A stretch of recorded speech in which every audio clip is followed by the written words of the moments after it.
Hey Wolverines, here's what's coming up on WBLN today. Hurricane Melissa made landfall in Cuba this morning. Impressive showing by Model UN. The US and South Korea signed a new trade agreement. Coming up now.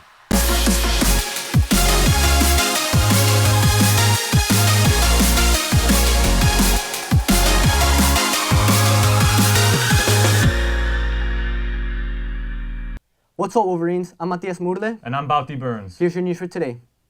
We start with Hurricane Melissa, which made landfall in Cuba at 3:10 a.m. Wednesday morning. Melissa is being called the storm of the century after slamming into Jamaica with devastating effect on Tuesday as one of the strongest Atlantic hurricanes in history. Melissa made landfall on the island nation as a Category 5 storm with winds reaching 185 miles per hour.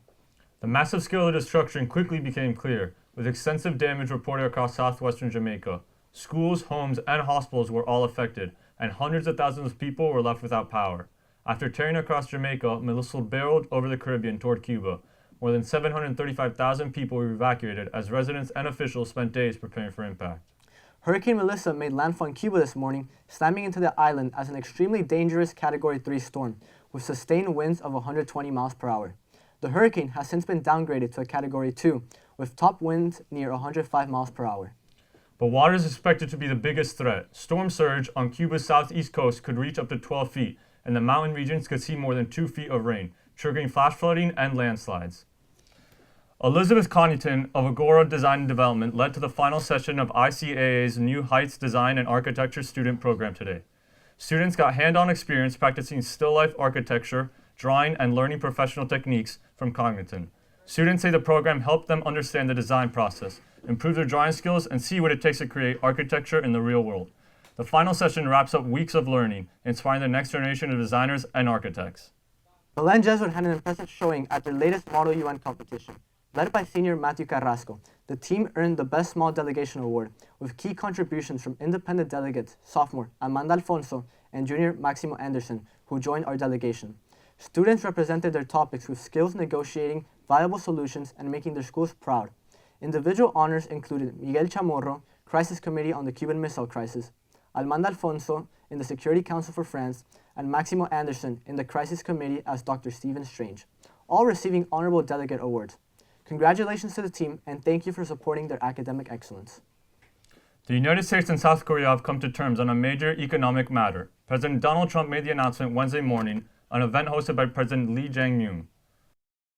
We had a tremendous meeting today with South Korea. I think the meeting a lot was determined, very much determined, and we made our deal. We pretty much finalized a trade deal, and we discussed some other things having to do with national security, etc.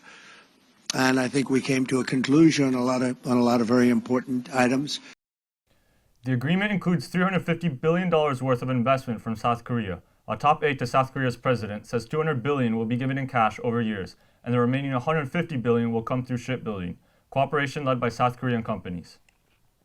The world's most valuable public company is laying out a vision for the future that includes a lot more artificial intelligence.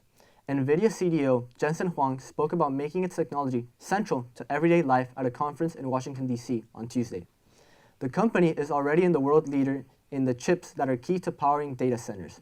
Now, NVIDIA says it's partnering with T-Mobile and Nokia to build 6G cell phone towers, the next generation of wireless technology. It also plans to help build self-driving cars for Uber starting in 2027. And it's working with the U.S. Department of Energy to build quantum supercomputers to advance scientific research. Huang has become a central figure in President Donald Trump's push for the United States to dominate the world of AI. They are set to meet this week in South Korea.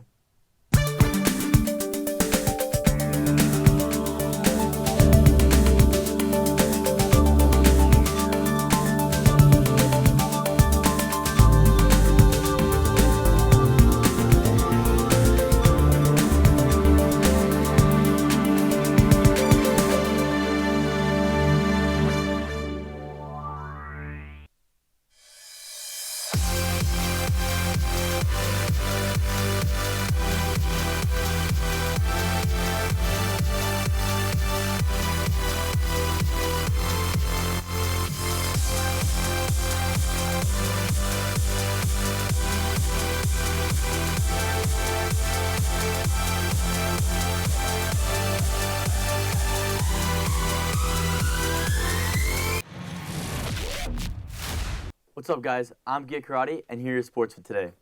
Tonight, the Belen lacrosse team is playing a Halloween scrimmage wearing costumes. A fun way to boost team chemistry and great time.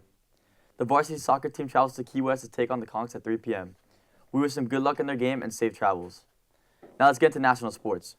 Game 4 of the World Series belongs to Toronto. The Blue Jays roared back in Los Angeles, taking down the Dodgers 6-2. Vladimir Guerrero Jr. launched a 2-run shot off Shohei Ohtani in the third, sparking up the offense. Shane Bieber kept the Dodgers quiet with a strong start, and Toronto blew it open with a 4-run in the 7th inning. The series is now tied at 2 games apiece, as the Blue Jays head home with all the momentum. Game 5 is tomorrow night in Toronto.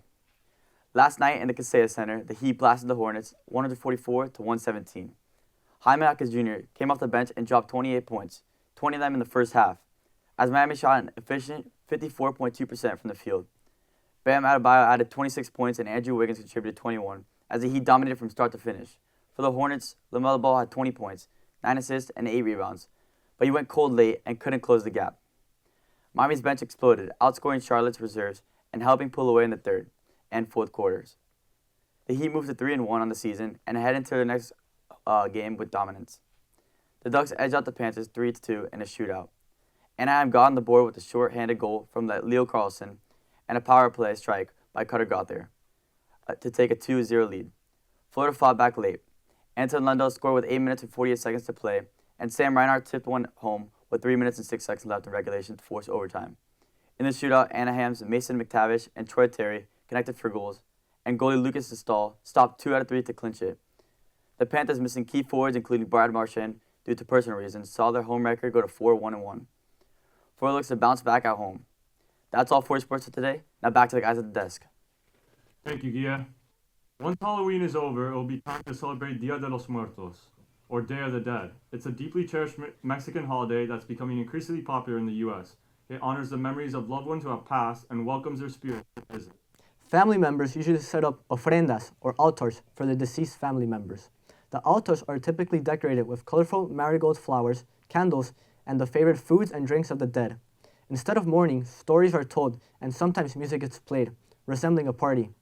That's all your news for today. Stay safe and stay golden, Wolverines.